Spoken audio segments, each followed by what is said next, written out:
Breaking news.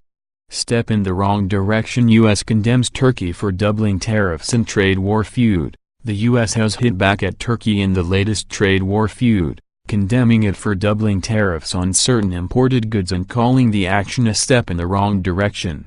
A decree signed by President Recep Tayyip Erdogan doubled Turkish tariffs on U.S. imports of passenger cars to 120%, alcoholic drinks to 140% and leaf tobacco to 60%. Tariffs were also doubled on goods such as cosmetics, rice and coal.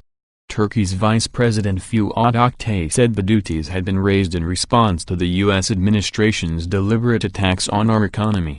Last week, the U.S. had doubled tariffs on Turkish steel to 50% and aluminium to 20%, which sent the lira tumbling to a record low of 7.24 to the dollar on Monday and rattling global stock markets. But White House spokesperson Sarah Sanders told reporters, "The tariffs from Turkey are certainly regrettable and a step in the wrong direction.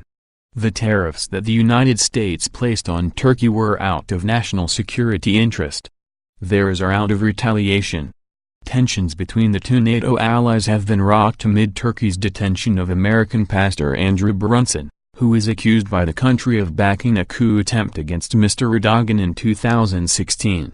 In addition to the imposition of tariffs on imported Turkish steel and aluminium, Donald Trump also imposed sanctions on two officials in Mr. Erdogan's cabinet as part of efforts to pressure Turkey into releasing Mr. Brunson. But the White House spokesperson said that although his release could lead to an easing in sanctions, it would not lead to an easing in the tariffs.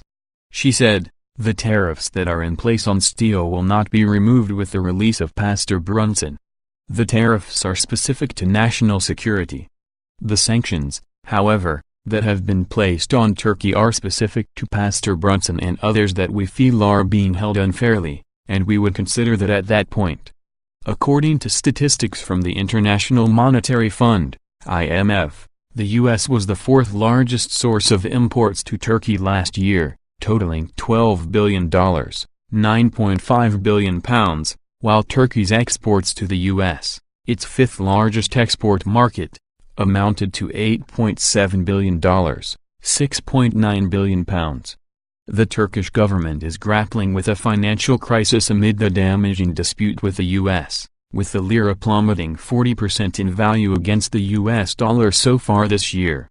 This has been driven by fears over Mr. Erdogan's growing control over the economy and his repeated calls for lower interest rates, despite high inflation.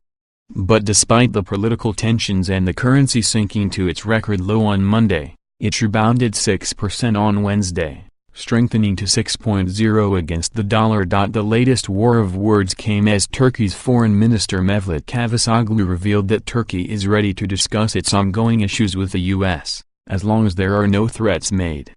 Turkey's Gulf ally Qatar has also pledged to invest $15 billion, 11.8 billion pounds, into the Turkish economy, after the central bank tightened liquidity and curbed selling of the resurgent lira. Emir of Qatar Sheikh Tamim bin Hamad Al Thani approved the package of economic projects, investments and deposits after meeting Mr. Erdogan in Ankara. A Turkish government source told Reuters that the Qatari money will be channeled into banks and financial markets,